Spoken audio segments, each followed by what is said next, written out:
சாரிடா, டைம் ஆயிடுச்சுல, கிளம்பிடலாம். பரவாயில்ல, ஒன்றும் பிரச்சனை இல்லை. டேய் சொல்லா. டாய்லெட் குள்ள திங்க விழுந்துருச்சு, கொஞ்சம் எடுத்து கொடு. டாய்லெட் குள்ளையா? வெளியே கிளம்புறேண்ணா. கோல்ட் ரிங் அண்ணா அது? அது கோல்டெல்லாம் இல்லப்பா, அண்ணனுக்கு ரொம்ப முக்கியமான ரிங் அது. அப்படியே விட்ட வேண்டாம்ண்ணா, டாய்லெட் இருந்து எடுத்து வேலை போடுவேன்.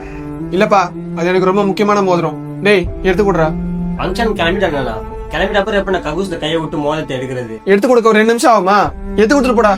விட்றா, நான் எடுத்து கொடுத்துட்டு வரேன். எடுத்து தரேண்ணா. ஒரு 5 நிமிஷம் நீ எடுக்க வந்தானே, அவன்கிட்ட சொல்றா சனியா. என்னடா கிடைச்சதா?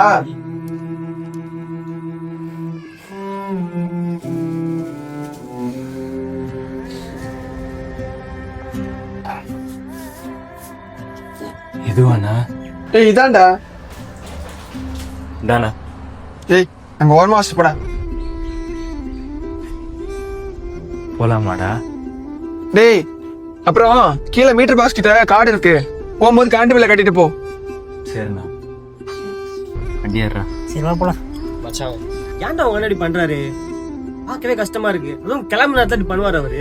அது ஒன்றும் இல்லைடா, கொஞ்ச நாளைக்கு முன்னாடி நான் ஒரு பொண்ணை லவ் பண்ணேன். அந்த பொண்ணு என்ன லவ் பண்ணிச்சு. அப்புறம் வீட்டில் மாட்டிக்கிட்டோம். அதில் வந்து பேசுறது இல்லை. கொஞ்ச நாள் கழிச்சு அந்த பொண்ணுக்கிட்ட நான் போய் பேசினேன். அப்போவே ஒரு பையன் கூட அந்த பொண்ணு பேசிட்டு இருந்தது. அப்பயாவது சும்மா இருந்திருக்கலாம்ல. திருப்பியும் போய் அப்ரோச் பண்ணி அந்த பொண்ணு வீட்டில் போய் சொல்லி நைட்டு வீட்டுக்கு போய் சொல்லிட்டாங்க. அதுலேருந்து வீட்டில் மரியாதை இல்லைடா.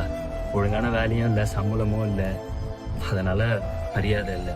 எல்லாம் மாறிடும் நம்பினேன் ஒரு நாள். மாறும் மச்சான், ஏ வண்டிடுறா.